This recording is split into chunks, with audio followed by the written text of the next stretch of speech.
Lorsque vous mettez en présence des substances chimiques, il y a une transformation chimique quand vous pouvez établir qu'une espèce disparaît ou qu'une espèce est formée.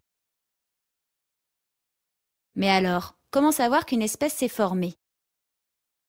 Vous pouvez observer un changement de couleur, constater la formation d'un précipité, c'est-à-dire la formation d'un solide, voir un dégagement gazeux, une odeur peut se dégager, et enfin, une explosion ou détonation est aussi la preuve qu'une transformation chimique a eu lieu. Lors d'une transformation chimique, vous pouvez aussi observer une variation de la température. Elle peut augmenter ou diminuer. Revenons à présent à la combustion du carbone. Le flacon contient du dioxygène à l'état gazeux. Puis un morceau de fusain, ou de charbon, composé de carbone est porté à incandescence.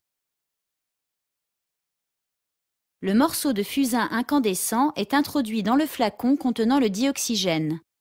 Vous remarquez que la combustion devient très vive. À la fin de la combustion, de l'eau de chaux est introduite dans le flacon. Elle se trouble.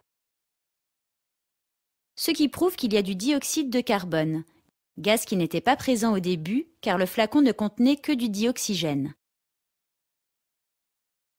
Mais la combustion du carbone est-elle une transformation chimique? Lors de cette combustion, vous constatez que le morceau de fusain est consommé, une espèce a donc disparu, du dioxyde de carbone s'est formé, il y a donc une nouvelle espèce, enfin, il y a un dégagement de chaleur au cours de la combustion. La combustion du carbone est donc une transformation chimique. Lors d'une transformation chimique, il faut effectuer le bilan. Les espèces présentes au début et qui réagissent s'appellent les réactifs. C'est l'état initial. Les espèces présentes à la fin et qui sont formées s'appellent les produits. C'est l'état final. Dans le cas de la combustion du carbone. Dans l'état initial, il y a le carbone et le dioxygène. Ce sont les réactifs. Et dans l'état final, il y a le dioxyde de carbone, c'est donc le produit de cette transformation chimique.